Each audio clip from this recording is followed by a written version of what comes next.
Are you paying for Microsoft 365 licenses that you don't actually need? Many admins make the classic mistake of creating a new user every single time a company needs a generic address, like a sales or info. But here's the reality. Microsoft 365 is packed with tools to create free, collaborative, and even read-only email addresses that most people completely ignore. If you choose the wrong type of address, you're going to end up with a massive monthly bill and an administrative mess that is impossible to manage. In this video, we're going to break down the 9 different ways to create emails in Microsoft 365 Business, from traditional mailboxes to modern collaborative groups, so you know exactly when to use each one and how to set them up without making costly mistakes. My name is Carlos, and I help small businesses around the world with their Microsoft 365 and Google Workspace subscription. For more information, visit itwithcarlos.com. And if you are setting up Microsoft 365 from scratch, I also have a Microsoft 365 setup mini course where I walk you through the complete tenant configuration step by step, from users and domains to security and email structure. Now, let's start with something important. Not all email addresses are mailboxes. One of the biggest misconceptions in Microsoft 365 is thinking that every email address is a mailbox. That's not true. In Microsoft 365, an email address is actually tied to an object inside Exchange or Entra ID. That object defines whether it has a mailbox, whether it can send emails, whether multiple users can access it, whether it needs a license, or how it behaves. So once you understand the different objects, designing email structures becomes much easier.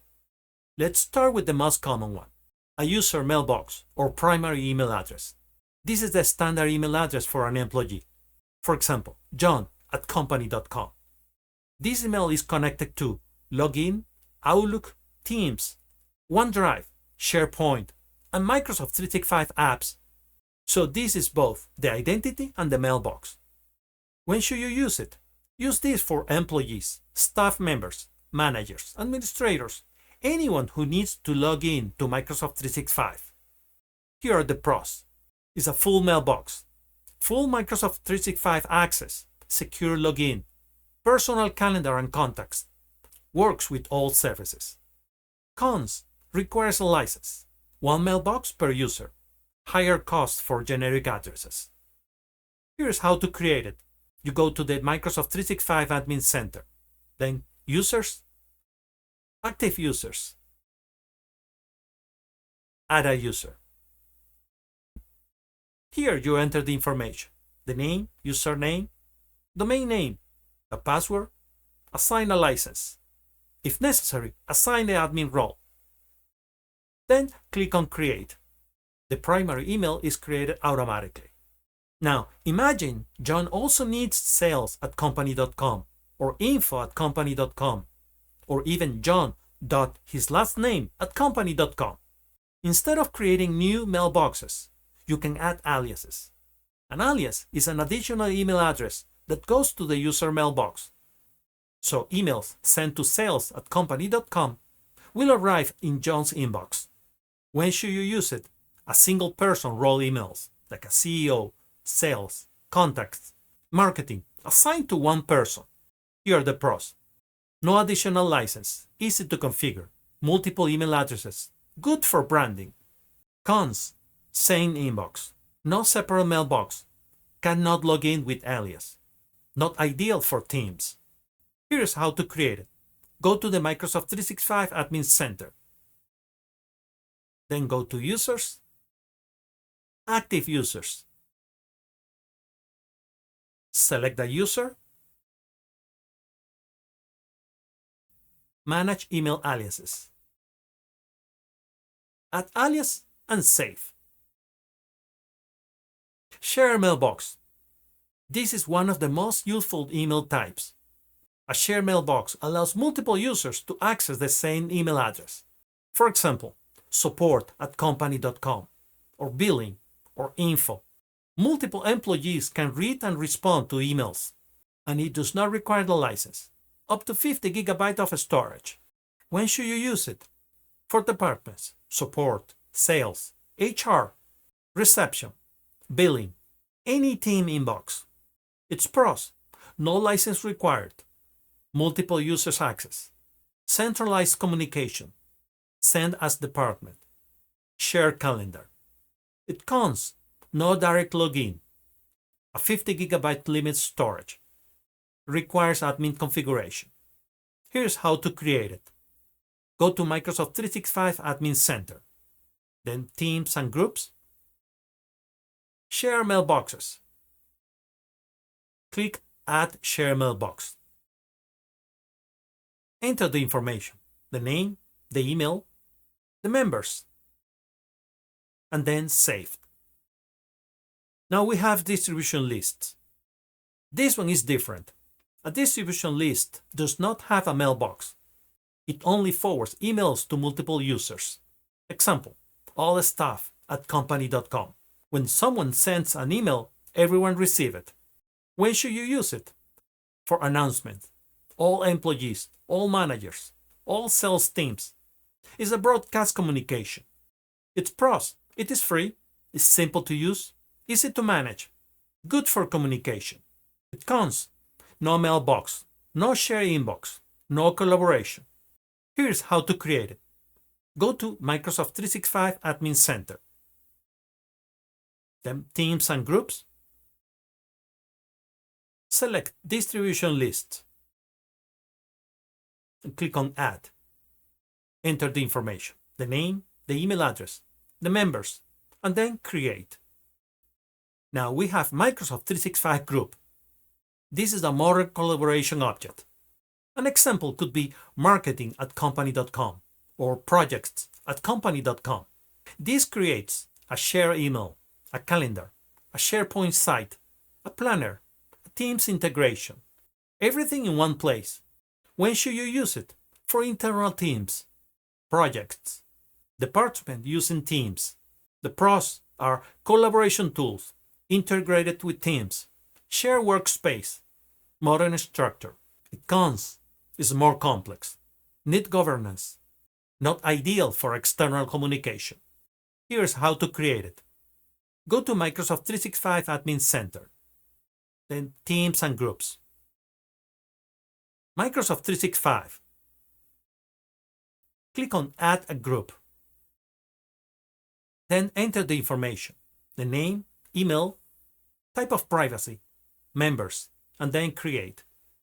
These type of email addresses are also created when you create a team in Microsoft Teams. Then we have resource mailboxes for rooms and equipment. These are special mailboxes. They are used for booking, not for communication. For example, a room mailbox, boardroom at company.com, used to reserve a meeting rooms. How to create it? Go to the Exchange Admin Center, then Recipients, Resources, Add Resource.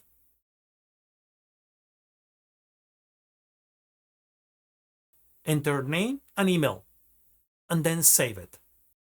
For an equipment mailbox, an example could be projector at company.com, used to reserve an equipment. The same process. You choose equipment.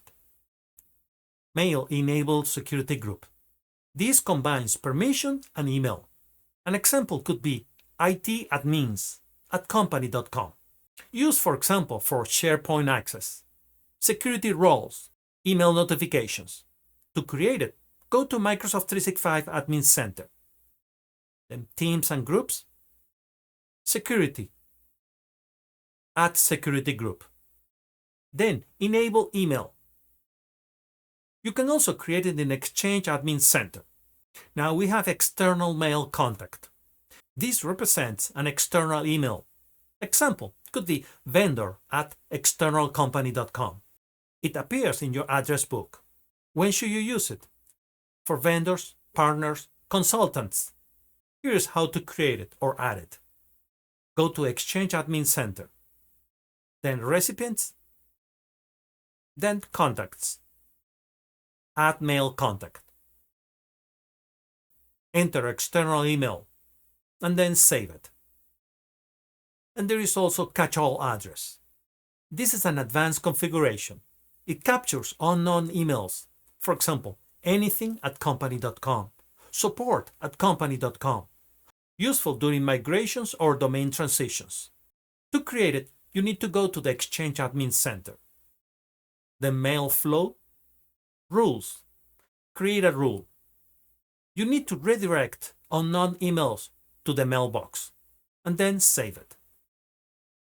In a future video, I will explain how to set up this catch-all email address. There are also advanced email addresses like dynamic distribution groups, which automatically add members based on the department or location. Also guest users, which allow external people to collaborate in Teams or SharePoint. These are typically used in larger or more complex environments. Now here's a recommended structure for small businesses. Here's a simple and clean structure. For employees, user mailboxes. For departments, share mailboxes. For announcements, distribution lists. Teams, Microsoft 365 groups. Rooms, resource mailboxes. External partners, mail contacts. Branding, aliases. Temporary migration, catch-all all. This keeps your tenant organized and cost-effective. As you can see, Microsoft 365 offers many ways to create email addresses, but the key is choosing the right one for the right scenario. Users mailboxes for employees, share mailboxes for departments, distribution lists for announcement, Microsoft 365 groups for collaboration, aliases to reduce licenses costs, and catch-all rules for temporary scenarios. If you design your email structure correctly from the beginning, your Microsoft 365 environments becomes much easier to manage. If you found this video helpful, consider subscribing. And if you are planning to deploy Microsoft 365 in your organization, check out my Microsoft 365 Setup mini course for a complete step-by-step guide. Thanks for watching, and I will see you in the next video. And remember, stay secure in the cloud, keep tech savvy, and one step ahead with AI.